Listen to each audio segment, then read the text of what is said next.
Hello दोस्तों, आज की वीडियो में जानेंगे अकबर के शासनकाल में हिंदू और मुस्लिम संस्कृति को समान दर्जा क्यों दिया जाता था। हालांकि मन में यह प्रश्न जरूर आता होगा, आखिर इतना बड़ा और शक्तिशाली मुस्लिम शासक हिंदू संस्कृति से इतना प्रेम क्यों करता था। इस जानकारी के लिए वीडियो के अंत तक जरूर बने रहें और जो न्यू यूजर हैं प्लीज सब्सक्राइब कर दें। चलो वीडियो शुरू करते हैं। जोधाबाई मध्यकालीन इतिहास के प्रतिष्ठित मुगल शासक अकबर की पत्नी थी। अकबर के शासनकाल में हिंदू और मुस्लिम संस्कृति का संगम देखने को मिलता है। अकबर के शासनकाल में हिंदू और मुस्लिम दोनों की संस्कृति को समान दर्जा दिया गया है। हालांकि मन में यह प्रश्न भी जरूर आता है, आखिर इतना बड़ा शक्तिशाली मुगल शासक हिंदू संस्कृति से इतना प्रेम क्यों करता था। इसका कारण यह, जोधाबाई अकबर की तीसरी पत्नी थी जो हिंदू धर्म से थी और विवाह के बाद भी उन्होंने हिंदू संस्कृति को नहीं छोड़ा और न ही अकबर ने उन्हें मुस्लिम धर्म को अपनाने के लिए जोर दिया। मुगल शासक अकबर और जोधा की प्रेम कहानी बड़ी ही रोचक भरी है। उनके प्रेम कहानी पर अब तक कई फिल्म और टेलीविजन धारावाहिक बन चुके हैं। हालांकि इनका विवाह पूरी तरह से राजनीतिक समझौता था, फिर भी इन दोनों के रिश्ते में काफी प्रेम था। जोधाबाई के बारे में जानने से पहले हम थोड़ा सा उनके पति यानी कि महान मुगल शासक अकबर के बारे में जान लेते हैं, जिनका पूरा नाम मोहम्मद जलालुद्दीन अकबर था। मुगल शासकों में अकबर सबसे महान और सफल सम्राट था। हिंदू और मुस्लिम दोनों की संस्कृति से इसे प्यार होने के कारण अकबर को जीलिलाई के नाम से नवाजा गया। यह हुमायूं और हमीदा बानो बेगम का पुत्र था। अकबर की 7 रानियां थी, लेकिन उनमें से उनकी तीसरी रानी जोधाबाई और अकबर की प्रेम कहानी काफी ज्यादा प्रचलित है। टीवी सीरियल में भी इन दोनों के रिश्ते पर ज्यादा प्रभाव डाला गया है। जोधाबाई और अकबर का विवाह राजनीतिक तरीके से हुआ था, लेकिन इन दोनों के रिश्ते में काफी प्यार था। जोधा हिंदू धर्म से थी, फिर भी उन्होंने अपनी संस्कृति को नहीं छोड़ा था। अकबर ने भी कभी जोधाबाई को मुस्लिम संस्कृति को अपनाने के लिए नहीं कहा था। जोधाबाई के कारण ही अकबर ने हिंदू संस्कृति को सम्मान देना शुरू किया, जो उनके शासनकाल के दौरान बनाए गए मंदिर और मस्जिदों के नक्काशी से पता चलता है। जोधाबाई राजपूत हिंदू थी। इनका जन्म 1 अक्टूबर 1542 को आमेर के शासक राजा भारमल के यहाँ पर हुआ था। इनका असली नाम हरकाबाई था। इन्हें हीर कुमारी या मरियम उज़्ज़मानी के नाम से भी जाना जाता था। जोधाबाई बचपन से ही काफी चतुर और हिम्मत वाली महिला थी। 1562 में इनका विवाह मुगल सम्राट अकबर से हुआ, जिसके बाद इन्हें जोधा बेगम के नाम से बुलाया जाने लगा। अकबर एक शक्तिशाली मुगल बादशाह था। इसकी सेना काफी विशाल थी। इसने सेना के बल से मध्यकाल के कई राज्यों को पराजित करके उनके साम्राज्य को अपने अधीन किया था। उन दौरान इसका सबसे बड़ा शत्रु राजपूताना था। यही कारण था कि अकबर और महाराणा प्रताप का हल्दी घाटी युद्ध हुआ था। अकबर साम्राज्य को अपने अधीन करने के लिए सबसे ज्यादा समझौते की नीति को पसंद करता था।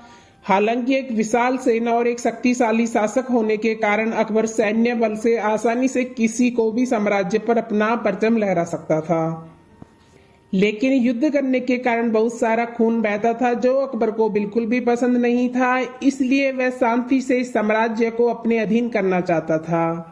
वह अपने समझौते की रणनीति के तहत अन्य राजाओं की कन्याओं से सम्मान पूर्वक विवाह कर लेता और बिना किसी जनहानि की वजह बने उन रियासतों को अपने अधीन कर लेता था।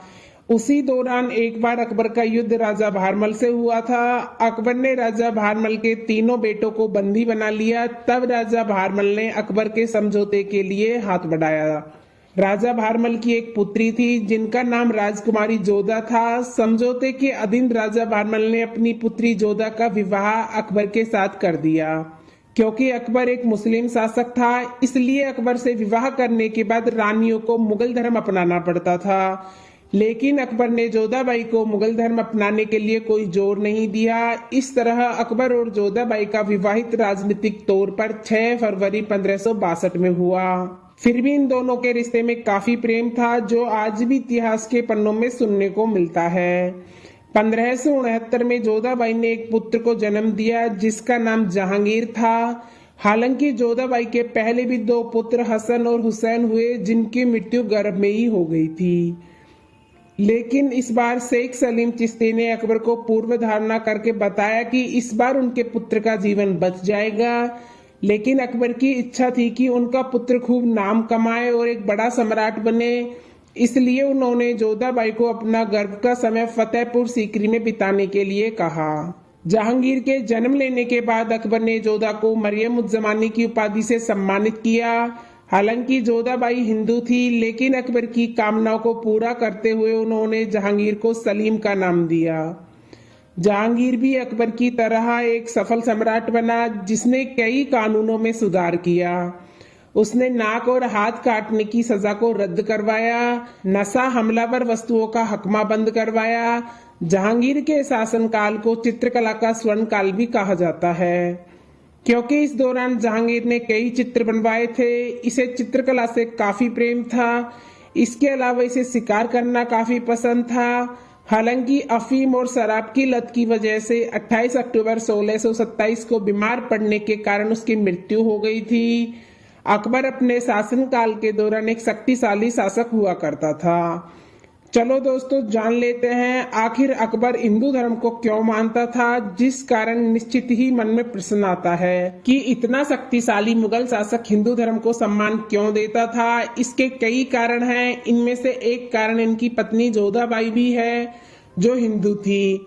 जब अकबर का विवाह 1422 में हुआ, तब रानियों को मुगल धर्म अपनाना पड़ता था, लेकिन अकबर ने जोधा को मुगल धर्म अपनाने के लिए जोर नहीं दिया, जिस कारण जोधाबाई के मन में अकबर के प्रति प्रेम उत्पन्न हो गया और उन्होंने अकबर को हिंदू संस्कृति से परिचित करवाया। अकबर की और कई रानियां थी, लेकिन अकबर जोधा के निडर व्यवहार के कारण अत्यधिक प्रेम करता था और जोधाबाई अकबर को हमेशा ही सही गलत का रास्ता दिखाती थी, सही मार्गदर्शन करती थी, जिस कारण अकबर हमेशा ही जोधाबाई की सलाह को माना करता था। जोधाबाई की प्रेरणा के कारण अकबर ने हिंदू धर्म को भी सम्मान दिया और उदार भावना के कारण वह हिंदू धर्म में भी एक प्रसिद्ध सम्राट बन गया। इसके अतिरिक्त अकबर ने अपने बचपन का काफी समय हिंदू परिवारों के साथ बिताया था। दरअसल जंग के दौरान अकबर के पिता हुमायूं को कई दिनों तक अज्ञातवास में बिताना पड़ा था, जहां पर अकबर हिंदू परिवारों के साथ समय बिताकर हिंदू संस्कृति को जान पाया था। इस तरह अकबर का हिंदू संस्कृति के प्रति आदर भाव होने का कारण यह भी एक कारण है। अकबर का जोधाबाई से विवाह होने के बाद मुगल शासक के धार्मिक और राजनीतिक नीतियों में काफी गहरा प्रभाव पड़ा। जोधाबाई के हिंदू धर्म होने के कारण अकबर ने हिंदू धर्म के प्रति सम्मान दिखाना शुरू कर दिया। जोधाबाई ने अकबर को हिंदुओं के तीर्थ यात्रा पर लगने वाले कर को बंद करवाने के लिए प्रेरित किया। सभी संप्रदायों के प्रति समान व्यवहार होने के कारण अकबर का सम्मान और भी ज्यादा बढ़ गया। सभी संप्रदायों को समान महत्व देने के लिए अकबर खुद माथे पर तिलक लगाया करता था। यहाँ तक कि वह दरबार में हिंदुओं के त्योहारों को भी सम्मान देता और उनके त्योहारों में भाग लिया करता था। अकबर को एक महान मुगल सम्राट बनाने और हिंदुओं के प्रति उदारवादी भावना उत्पन्न करने में जोधाबाई का बहुत बड़ा योगदान रहा। यही कारण है कि अकबर को मुगल शासकों में सबसे सफल और सम्राट बताया जाता है। यहाँ तक कि हिंदू धर्म को सम्मान देने के लिए अकबर ने जोधाबाई को किले में मंदिर बनवाने की अनुमति दे दी थी। इस तरह जोधाबाई और अकबर की प्रेम कहानी काफी रोचक है, लेकिन इतिहासकार द्वारा इनकी कहानी पर विवाद छेड़े गए हैं, क्योंकि कुछ इतिहासकारों का मानना है कि इतिहास में जोधाबाई नाम की कोई महिला नहीं थी जिनका विवाह अकबर से हुआ था। वहीं कुछ अन्य इतिहासकार और राजस्थान निवासियों का भी कहना है कि इतिहास में किसी भी राजपूत स्त्री का विवाह अकबर से नहीं हुआ था। इसके अतिरिक्त कुछ इतिहासकार जोधाबाई को किसी लेखक की कलम का काल्पनिक पात्र बताते हैं। इस तरह जोधाबाई और अकबर के रिश्ते को लेकर अन्य कई सारी कहानियां देखने को मिलती हैं, लेकिन अभी तक इसका कोई भी पुख्ता परिणाम नहीं मिल पाया है। यहाँ तक कि आशुतोष गवारीकर द्वारा बनाई गई फिल्म जोधा अकबर की कहानी को लेकर भी कई विवाद छिड़े गए हैं और इस फिल्म का विरोध किया गया है। हालांकि आशुतोष ने इस विरोध का सामना करते हुए लोगों के सवालों का जवाब दिया और बताया कि उन्होंने कई ऐतिहासिक किताबें और रिसर्च करने के बाद इस फिल्म को बनाया है, चलो दोस्तों, अब जान लेते हैं जोधाबाई की मृत्यु कैसे हुई थी। कब हुई थी जोधाबाई की मृत्यु? सन 1662 ईस्वी में हुई थी। अकबर की मृत्यु के 20 साल के बाद जोधाबाई की मृत्यु हुई थी। 80 की उम्र में जोधा का स्वास्थ्य खराब होने लगा, जिसके बाद उनकी मृत्यु हो गई थी। हालांकि जोधाबाई हिंदू धर्म की थी और विवाह के बाद भी वह रीति रिवाजों को मानती थी, लेकिन मृत्यु के बाद हिंदू परंपरा के अनुसार उनका अंतिम संस्कार नहीं हुआ, बल्कि मुस्लिम संस्कृति के अनुसार उन्हें दफनाया गया। जोधाबाई की अंतिम इच्छा थी कि मृत्यु के बाद मेरी कब्र अकबर के बगल में ही बनवाई जाए। जहांगीर ने अपनी मां की अंतिम इच्छा पूरी की और जोधाबाई की कब्र अकबर के बगल में ही बनवाई गई। दोस्तों, आपको यह वीडियो कैसी लगी प्लीज कमेंट बॉक्स में जरूर बताना, और ऐसी ही ऐतिहासिक वीडियो देखने के लिए हमारे चैनल को सब्सक्राइब करना ना भूलें। चलो मिलते हैं नेक्स्ट वीडियो में, जब तक के लिए अपना ख्याल रखना। धन्यवाद।